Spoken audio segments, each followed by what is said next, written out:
Ada di sana satu dosa besar yang merusak dari apa yang sudah kita bangun. Dengan orang tua sudah kita jalin, dengan ini terus kita jalin, dengan keluarga saudara, dengan saudara kita jalin, suami istri kita jalin. Akan tetapi ada hama penyakit, kita sudah berusaha untuk menjalin hubungan baik dengan saudara, dengan keluarga semuanya, tapi ada hama. Kalau kita biarkan itu, yang sudah kita bangun itu akan hancur. Apa itu? Pengen tahu aibnya orang. Biarpun ini orang katanya sudah luar biasa baik, gara-gara pengen tahu aibnya orang, semuanya kita bangun akan rusak. Dengan ibunya menjadi tidak baik, dengan saudara tidak baik, semuanya akan hancur. Maka kita akan kunci diri kita untuk tidak pengen tahu kekurangannya orang. Dan ingat ancaman dari Nabi, Nabi tidak pernah berbohong.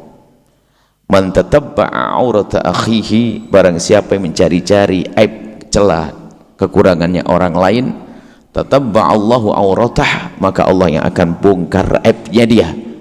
Wa yafdahu, dan Allah akan rendahkan dia walau fi wasti baitihi, biarpun berada di tengah rumahnya. Maka yang harus kita sadari adalah, apakah aku golongan orang seperti itu? Kadang tidak sadar, kadang orang hobi pengen tahu aibnya orang, karena di balik ini nanti banyak kesalahan. Orang kalau sudah tahu aibnya orang, pengen ngomongin dan seterusnya, gunjing, ini dosa semua. Dan gunjingan, kemudian adu domba, ini dari sini. Sehingga ya sudah kita bangun jadi berantakan.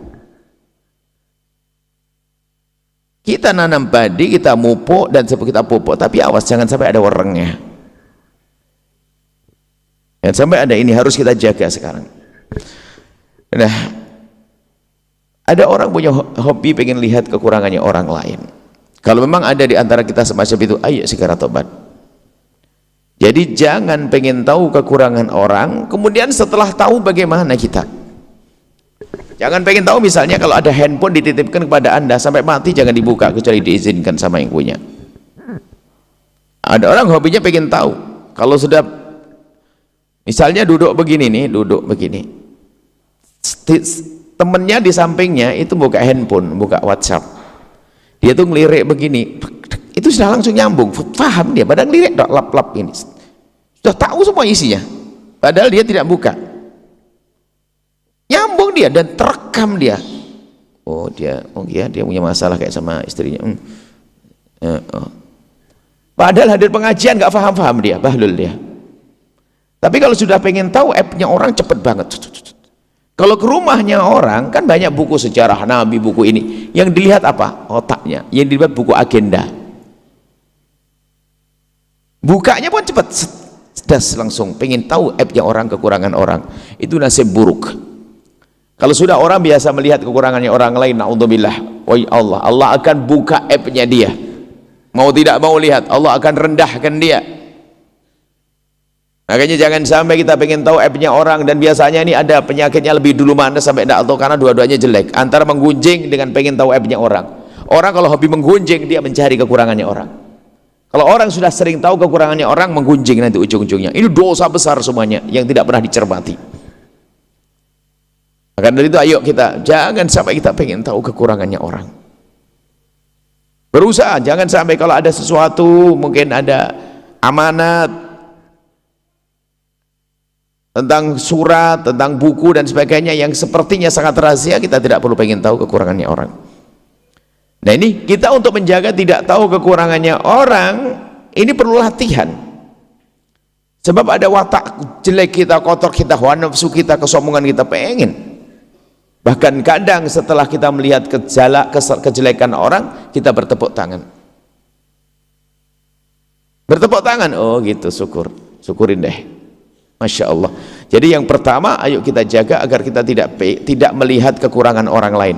Para kekasih Allah dulu kalau mau keluar rumah, orang-orang soleh kalau keluar rumah itu sedekah.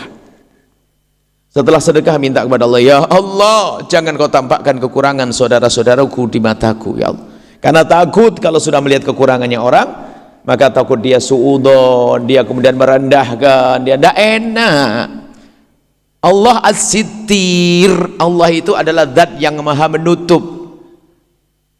Maka termasuk dikatakan musibah, hukuman yang telah Allah berikan kepada seorang anak, hukuman yang Allah berikan kepada seorang istri, kita tahu, hukuman yang Allah berikan kepada seorang anak adalah di saat ditampakkan oleh Allah kekurangan orang tuanya, sehingga menjadi kurang hormat pada akhirnya. Hukuman yang diberikan oleh Allah kepada seorang murid, pintar melihat kekurangan gurunya. Hukuman yang diberikan oleh Allah kepada seorang istri, ternyata dia senang melihat kekurangan suaminya. Itu hukuman sudah. Tapi kalau sudah dijaga oleh Allah, nggak tahu kita, enak. Coba begini nih, lihat, nggak tahu kita kan enggak. Kalau Anda tahu saya, wah kayaknya enggak mau ngaji.